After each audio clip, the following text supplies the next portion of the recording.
Olá, crianças verdes, tudo bem com vocês? Como prometido, voltei com o nosso segundo vídeo sobre o carbono. Então vamos lá. Dessa vez o tema é algo que vem sendo muito discutido, que é sobre a taxação da União Europeia sobre itens que são carbon intensive, ou seja, que são intensivos em carbono.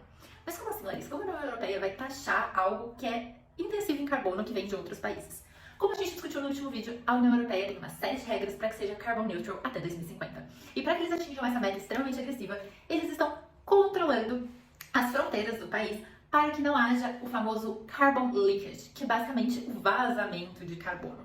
E por que isso aconteceria? Basicamente, a União Europeia está sendo bastante restrita na questão das emissões.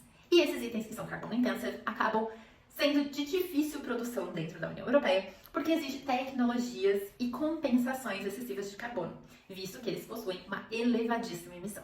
E com isso, a União Europeia se preocupa com a vinda desses itens de outros países, onde as restrições não são tão intensas. Ou seja, essas fábricas iriam para outros países para produzir e voltariam com os produtos para dentro da União Europeia.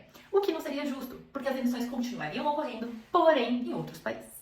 Então, visando controlar melhor isso, a União Europeia criou os mecanismos de controle das emissões de carbono nas fronteiras, que é o Carbon Border Adjustment Mechanism, que é o CBAM. Então, basicamente, é um mecanismo de controle. Porém, isso ainda não está em vigor. Ele vai entrar em vigor como uma fase de teste em outubro desse ano, 1º de outubro de 2023, entrará em vigor a fase de teste, onde os produtos que entram, que fazem parte dessa categoria, que são cimento, ferro e aço, alumínio, fertilizante, hidrogênio e eletricidade, devem ser declaradas as emissões associadas a esses produtos. Então, ao entrar na União Europeia, eles precisam fazer uma declaração de toda a emissão associada a esse produto. Ou seja, vai ser feito um LCA com base nesses produtos e vai se verificar qual é a emissão associada, sendo emissões diretas e indiretas associadas a esse produto.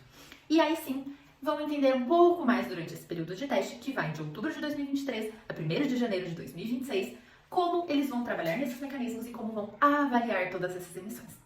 Então, basicamente, esse período de teste vai funcionar como um momento de declaração das emissões para entender um pouco melhor se esse processo vai ser efetivo. E baseado nisso, em outubro de 2026, aí sim começaria uma taxação sobre esses itens. Essa taxação ocorreria com base nos ETS, que a gente discutiu no último vídeo, que é o European Trading System, que basicamente controla a comercialização de créditos entre a própria União Europeia, dentro das fábricas existentes. Então, uma fábrica emite mais, outra emite menos, uma compra crédito da outra, através desse ETS.